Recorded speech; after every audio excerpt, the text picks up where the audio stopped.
그 먹이를 가져와서 새끼에게 바로 주지 않고 다시 땅에다가 내려놓는다고 합니다.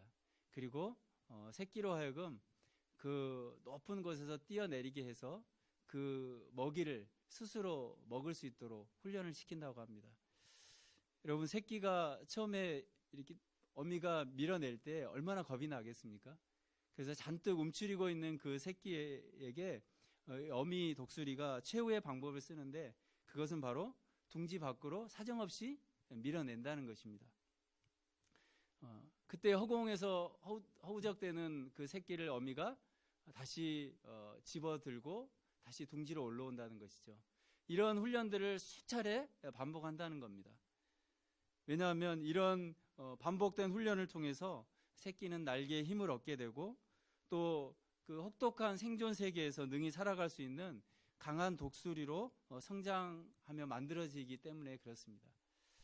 여러분, 이런 독수리가 새끼를 키우듯이 참 하나님께서 택하신 백성들을 이렇게 자라게 하시고 또 키우시는 것을 우리가 말씀을 통해서도 보게 됩니다. 이와 비슷한 말씀이 바로 신명기 32장 11절과 12절의 말씀에 있습니다.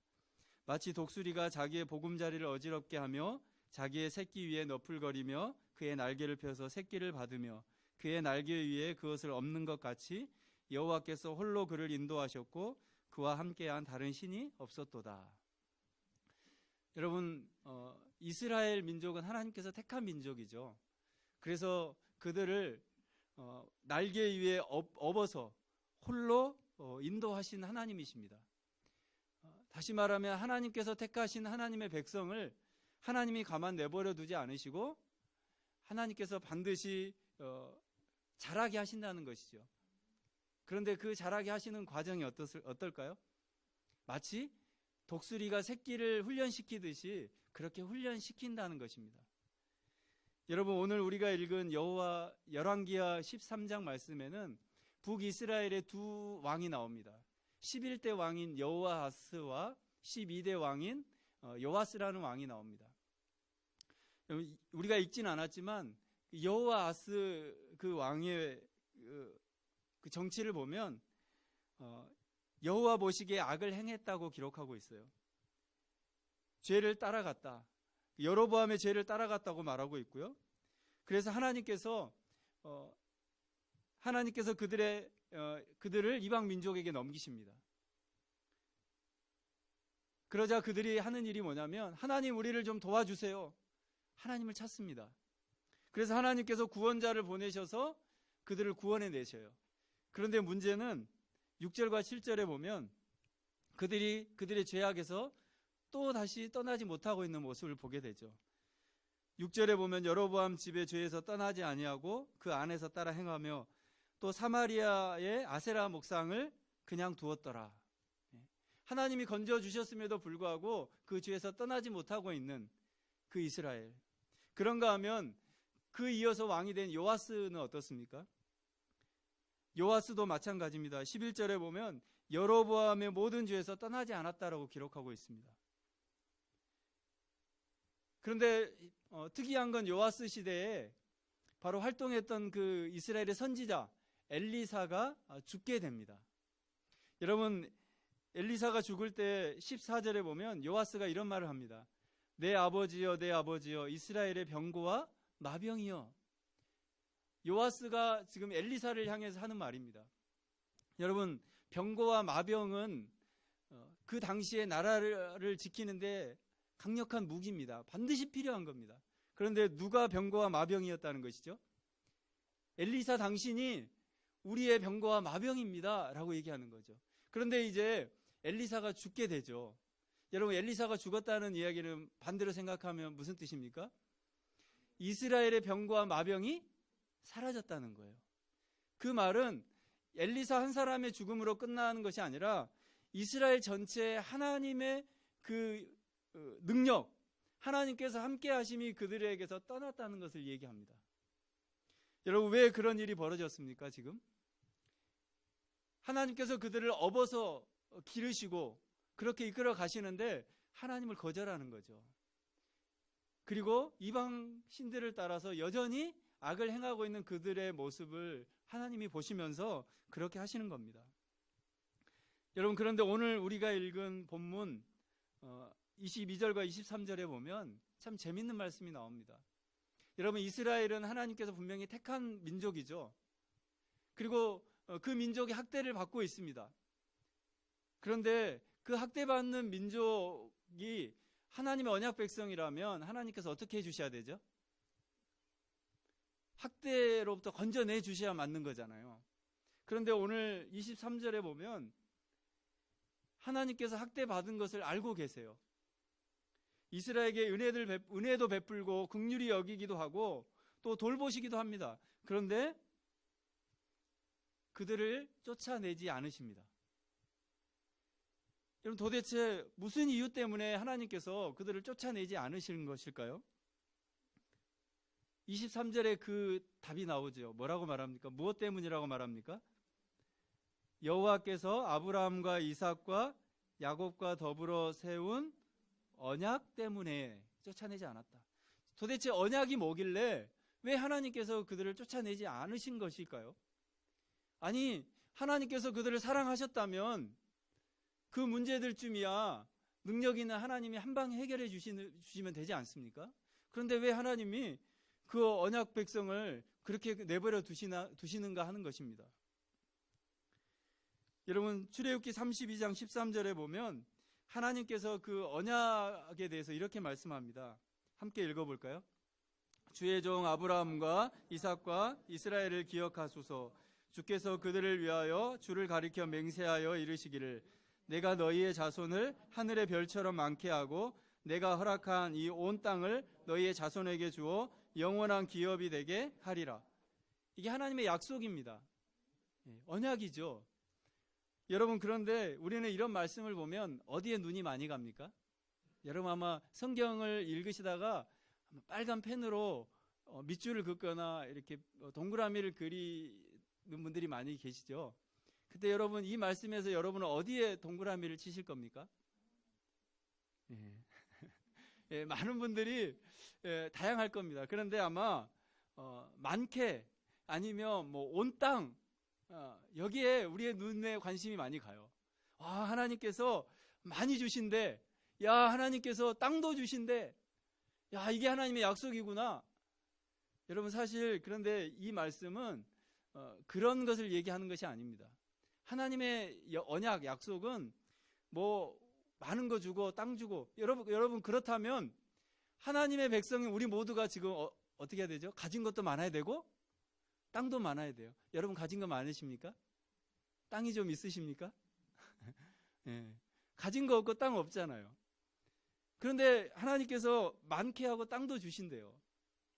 여러분, 이것은 눈에 보이는 어떤 땅, 뭐 많은 것, 이것이 아니라 하나님께서 선택한 백성, 그 백성은 반드시 하나님께서 하나님의 뜻을 이룰 자들로 만들어 가시겠다는 하나님 편에서의 맹세예요. 약속이에요. 그러니까 하나님의 사람은 하나님의 사람답게 살게 만들겠다는 거죠. 누가요? 하나님이요. 지금 그 얘기입니다. 여러분, 하나님 백성다운 삶, 언약 백성다운 삶의 모습, 그것을 신약 성경에서는 그 언약과 관련된 중요한 단어를 가지고 우리에게 설명해 주고 있는데요. 마태복음 5장 13절 말씀입니다. 우리 너무나 잘 알고 있는 말씀인데 함께 읽어볼까요? 너희는 세상의 소금이니 소금이 만일 그 맛을 잃으면 무엇으로 짜게 하리요? 후에는 아무 쓸데없어 다만 밖에 버려져 사람에게 밝힐 뿐이니라.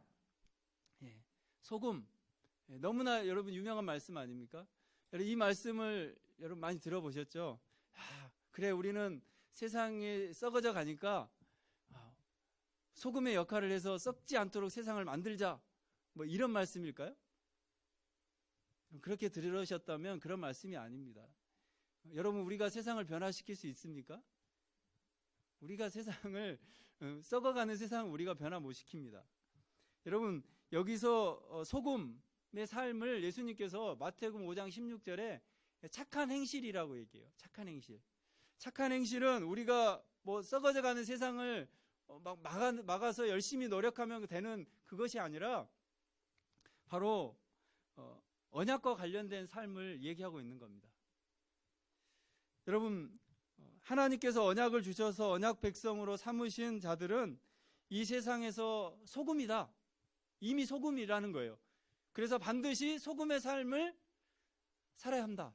아니, 누가 그렇게 만든다는 거죠? 하나님께서 소금의 삶을 살도록 만든다는 겁니다. 여러분, 그래서 언약과 이 소금이라는 것은요, 굉장히 관련이 많습니다. 오늘 저는 이 구약에 나오는 언약과요, 그리고 이 소금에 대한 부분을 같이 좀 살펴보려고 합니다. 여러분, 역대하 13장 5절 말씀을 함께 읽어볼까요? 이스라엘 하나님 여호와께서 소금 언약으로 이스라엘 나라를 영원히 다윗과 그의 자손에게 주신 것을 너희가 알 것 아니냐. 또 뭐가 나옵니까? 예, 여러분, 언약은 언약인데 무슨 언약이요? 소금 언약이 나옵니다. 여러분, 하나님의 구별된 백성 이스라엘은 소금 언약, 즉 이 세상과 구별된 백성이라는 겁니다. 성경에 등장하는 하나님의 언약은 그 뿌리를 찾아보면 무엇과 관련이 되어 있냐면 하나님과 그 예수님과의 그 피와 관련되어 있습니다. 여러분, 그 언약의 피와 관련된 피의 언약이 히브리서 말씀에 아주 잘 나와 있는데요. 이게 언약의 핵심입니다. 우리 한번 여러분 읽어볼까요? 히브리서 9장 13절, 14절, 또 21절, 22절인데 함께 읽어보겠습니다. 염소와 황소의 피와 및 암송아지의 죄를 부정한 자에게 뿌려 그 육체를 정결하게 하여 거룩하게 하거든 하물며 영원하신 성령으로 말미암아 흠없는 자기를 하나님께 드린 그리스도의 피가 어찌 너희 양심을 죽을 행실에서 깨끗하게 하고 살아계신 하나님을 섬기게 하지 못하겠느냐. 또한 이와 같이 피를 장막과 섬기는 일에 쓰는 모든 그릇에 뿌렸느니라. 율법을 따라 거의 모든 물건이 피로써 정결하게 되나니 피 흘림이 없은즉 사함이 없느니라. 여러분, 이것이 언약의 핵심입니다. 피 흘림, 피의 언약. 여러분, 성경에 나오는 그 아담, 아브라함, 또 노아, 모세, 또 다윗 이런 인물들과 하나님께서 언약을 맺으신 그 언약의 핵심이 바로 이것입니다. 바로 그 성부 하나님께서 성자 예수님과 맺으신 언약, 그것이 바로 피의 언약이었습니다. 하나님의 언약이 바로 소금 언약이라고 말하는데 바로 그 예수 그리스도의 피로 죽어야 할 자를 구해내는 피의 언약, 그것이 바로 성경에서 말하고 있는 소금 언약입니다. 여러분, 그래서 소금이라는 것은 죽어야 할 자 대신에 제물에 뿌려지는 예수님의 피와 같은 것이고, 그리고 예수님의 피는 곧 소금인 것입니다. 여러분, 마태복음의 이 소금은 제가 앞에서도 말씀드렸지만 단순히 어떤 도덕적인 착함이 아니라 피의 삶을 얘기하는 거예요. 착한 행실이. 비움의 삶, 그리고 부인당하는 삶, 그리고 죽는 삶을 얘기하는 것입니다. 예수님의 피가 자신의 힘을 포기하지 못하고 은혜를 무시하는 자들에게는 저주고 걸림돌이에요. 여러분, 맞습니까? 아무런 도움이 되지 못합니다. 그런데 하나님의 은혜 안에 거하는 자들에게는 그것이 어떻게 됩니까? 구원의 선물이죠. 여러분, 그래서 구원의 선물을 다 갖고 계신 거 아닙니까? 여러분, 이 소금 언약, 그런가 하면 이 소금의 역할을 성경에서는 이렇게 말하고 있습니다. 열왕기하 2장 21절인데요. 함께 읽어보겠습니다. 엘리사가 물 근원으로 나아가서 소금을 그 가운데에 던지며 이르되 여호와의 말씀이 내가 이 물을 고쳤으니 이로부터 다시는 죽음이나 열매 맺지 못함이 없을지니라 하셨느니라. 여러분, 엘리사가 그 물로 인해서 사람들이 죽고 또 열매를 맺지 못하자 그 물에 무엇을 던지냐면 소금을 던져요. 여러분, 그 소금이 무엇을 의미하는 것이죠? 그러면 다시 회복하고 살리는 역할을 한다는 것이죠.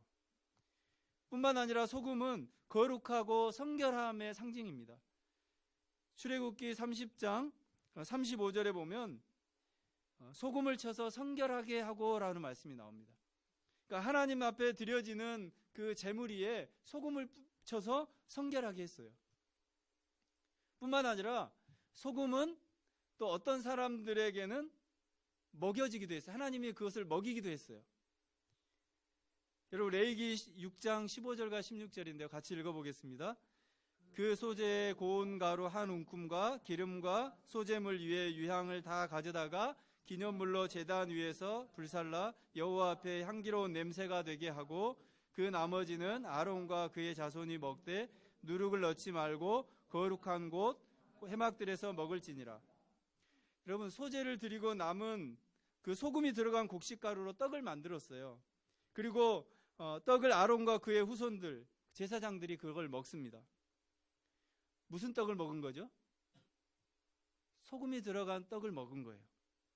그리고 어디서 먹어요 그것을? 회막에서 먹습니다. 여러분 회막은 어떤 곳입니까? 하나님의 임재가 있는 곳이고 더 나아가서는 하나님 나라를 얘기하는 것입니다.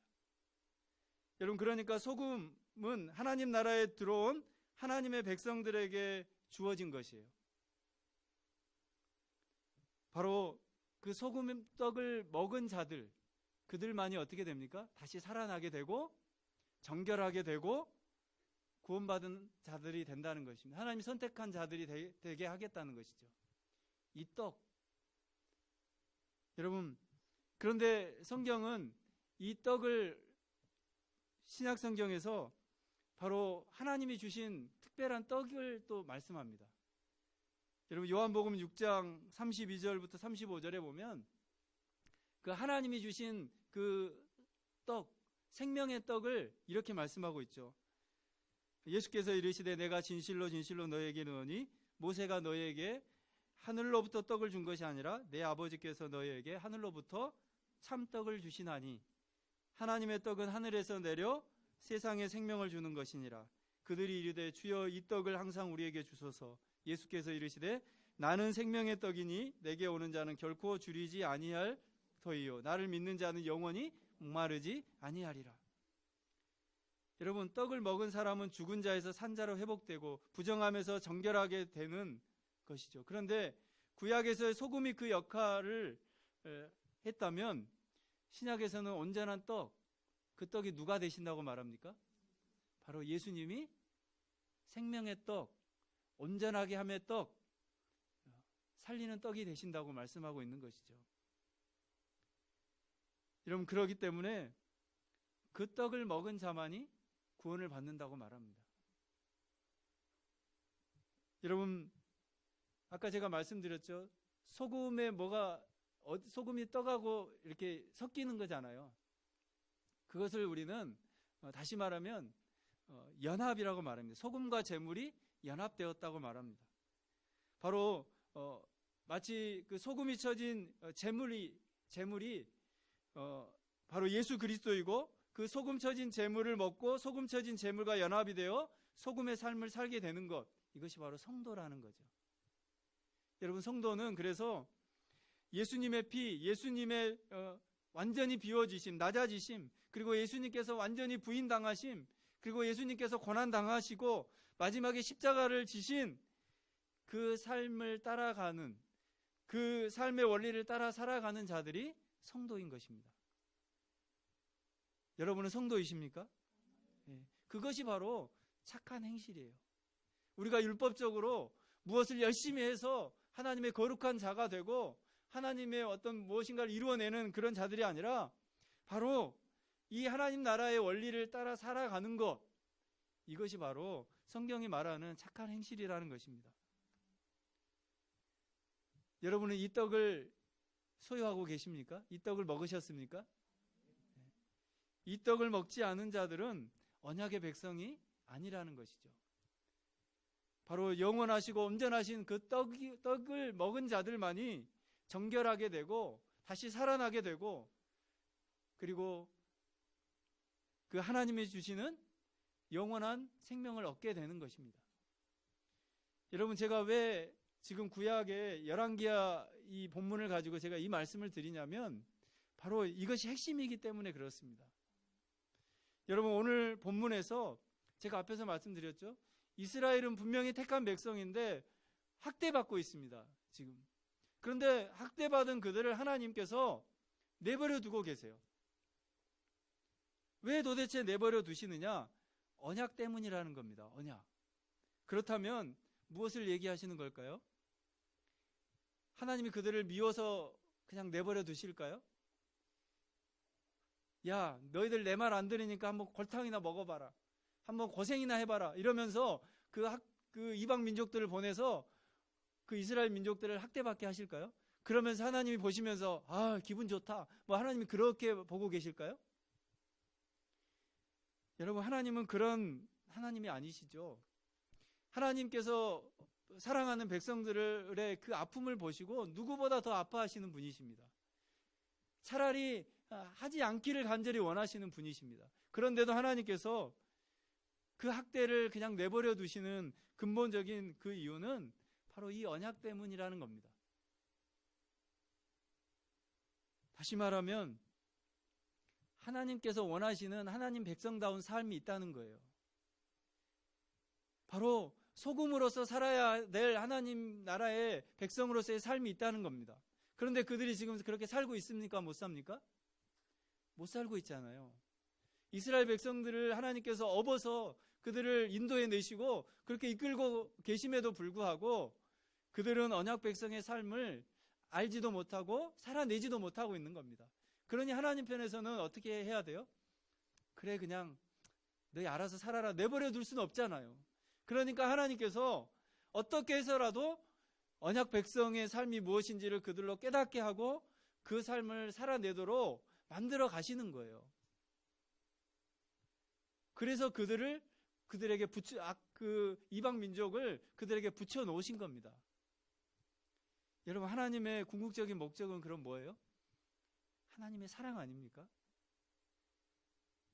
여러분, 하나님은 끝까지 그들을 놓지 않으세요. 끝까지 그들을 그렇게 살아내도록 만드시는 하나님이십니다. 여러분, 감사하지 않으세요? 여러분, 임마누엘 하나님이시다라고 우리는 말하는데요. 좋을 때만 그렇죠. 내가 뭐 좋은 일 있고 내가 원하는 것이 될 때는 하나님 나와 함께 계셔. 할렐루야. 임마누엘 하나님 맞아. 그러다가도 내가 원치 않은 어떤 일을 당하게 되거나 어떤 그 과정 속에 있을 때는 어떻습니까? 하나님은 안 계셔. 임마누엘 안 하셔. 그렇게 여러분 생각할 때 있지 않습니까? 여러분, 하나님은 어느 때든지 함께하지 않을 때가 없습니다. 우리와 함께하지 않을 적이 한 번도 없으신 분이세요. 지금도 함께하시고 또 영원까지 우리와 함께하시는 분이십니다. 하나님의 약속이잖아요. 그런데 우리는 어떻게 해야 됩니까? 그런 하나님께서 부르신 선택한 하나님의 백성다운 삶을 어떻게 해서든지 살아야 되잖아요. 그래서 우리의 힘으로 안 되니까, 우리가 율법을 지키고 우리가 도덕적인 어떤 열심을 가지고 한다고 해서 되지 않으니까 하나님께서 간섭하시는 거예요. 이 일도 주시고 저 일도 주시면서 우리를 그렇게 훈련해 가시면서 빚으시는 거예요. 여러분, 그 하나님께서 여러분을 그렇게 만들어 가시는 것을 인정하십니까? 인정이 안 돼도요, 우리는 어쩔 수 없습니다. 하나님은 그렇게 하실 거니까요. 우리는 고백이 잘 안 돼요. 하나님 정말 그렇게 해주셔서 감사합니다. 그렇게 나오나요? 안 나오죠. 후에 돌아보니까 정말 하나님 그렇게 해주셔서 감사합니다 되죠. 그때는 절대 감사가 안 나옵니다. 그런데 우리가 그런 상황 속에서도 잊지 말아야 될 게 뭘까요? 하나님이 나를 사랑하셔서 그렇게 만들어 가신다는 것이죠. 그것이 바로 언약 백성이기 때문에 그렇습니다. 여러분, 우리가 하나님께 아무런 가치가 없고 아무런 관계가 없다면 하나님이 그렇게까지 하실 이유가 없잖아요. 그런데 우리를 그렇게 사랑하시고 우리를 놓지 않으시기 때문에 끝까지 우리를 그렇게 이끌어 가시는 겁니다. 그것이 바로 하나님의 사랑이시죠. 여러분, 그래서 구약은요, 사실 우리가 흔히 구약과 신약을 이야기할 때 이렇게 얘기합니다. 구약은 무시무시한 하나님, 심판의 하나님이고 신약은 사랑의 하나님이야. 아닙니다. 구약은요, 하나님이 사랑으로 끝까지 인내하는 인내의 하나님이세요. 심판의 하나님이 아니세요. 왜 하나님이 심판합니까? 우리를 사랑하시는데. 우리를 끝까지 기다리시고 우리를 빚어가시고 인내하셔서 기다려주시는 그 하나님이세요. 그 삶을 살 때까지. 그것이 바로 하나님께서 우리를 향하신 사랑이라는 것이죠. 여러분, 오늘 이 열왕기하 13장의 이스라엘의 학대는요, 그냥 학대가 아닙니다. 여러분, 우리의 삶에 지금 이스라엘의 그 학대 같은 고난의 문제가 혹시 있습니까? 아니, 혹시 그런 자리에 놓여 있지 않습니까? 아니, 그런 정말 긴 터널을 혹시 통과하고 있지 않습니까? 그렇다면 우리가 오늘 감사했으면 좋겠습니다. 왜냐하면 하나님께서 나를 놓지 않고 계시구나. 하나님께서 나를 붙들고 계시는 증거입니다. 나와 아무런 상관이 없다면 그런 문제조차 주지 않으실 거예요. 그러나 그 문제를 통해서 하나님이 너를 언약 백성으로 불러냈고 너를 끝까지 책임지고 그렇게 하나님의 백성의 삶을 살도록 부족하지만 너를 끝까지 내가 만들어 가니까 염려하지 말고 그 길을 가라고 우리에게 힘을 주시고 위로하시는 겁니다. 여러분, 그래서 그렇게 만들어 가시는 하나님을 향해서 우리는 사도 바울이 로마서 8장에서 고백했던 그 고백처럼 이런 고백을 하며 저와 여러분이 우리의 삶을 한 걸음 한 걸음 살아갔으면 좋겠습니다. 마지막 우리 이 말씀을 함께 같이 좀 읽어봤으면 좋겠습니다. 로마서 8장 37절 말씀입니다. 39절까지 함께 같이 읽어보겠습니다.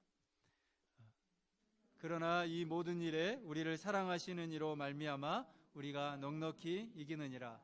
내가 확신하노니 사망이나 생명이나 천사들이나 권세자들이나 현재일이나 장래일이나 능력이나 높음이나 깊음이나 다른 어떤 피조물이라도 우리를 우리 주 그리스도 예수 안에 있는 하나님의 사랑에서 끊을 수 없으리라. 할렐루야. 우리가 넉넉히 이깁니다. 아니, 이겼습니다. 왜요? 그 하나님이 우리를 사랑하시기 때문에. 그 사랑이 끊어진 사랑이 아니고 그냥 내일 없어질 사랑이 아니라 영원한 사랑이기 때문에 우리가 넉넉히 이미 이긴 것이죠. 그리고 어떤 것도 끊을 수 없는 것이죠. 여러분, 이스라엘을 그렇게 만들어 가시는 것처럼 저와 여러분을 그렇게 만들어 가시는 그 하나님께 정말 우리가 날마다 감사하고 또 우리가 감당하기 어려운 그 문제들 하나님 앞에 우리는 어려워요. 그러나 하나님, 나를 빚어 가시는 것 감사합니다.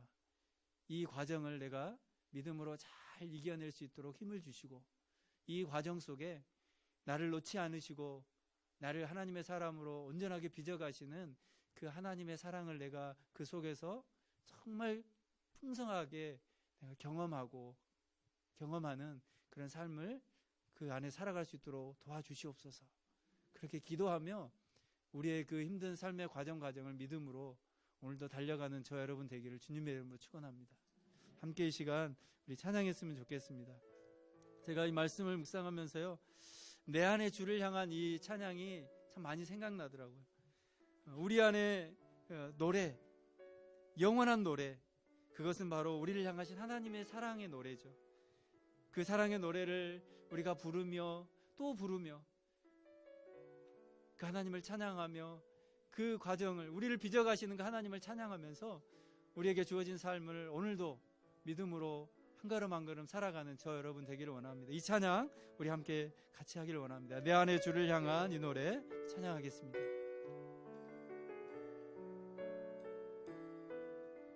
내 안에 주를 향한,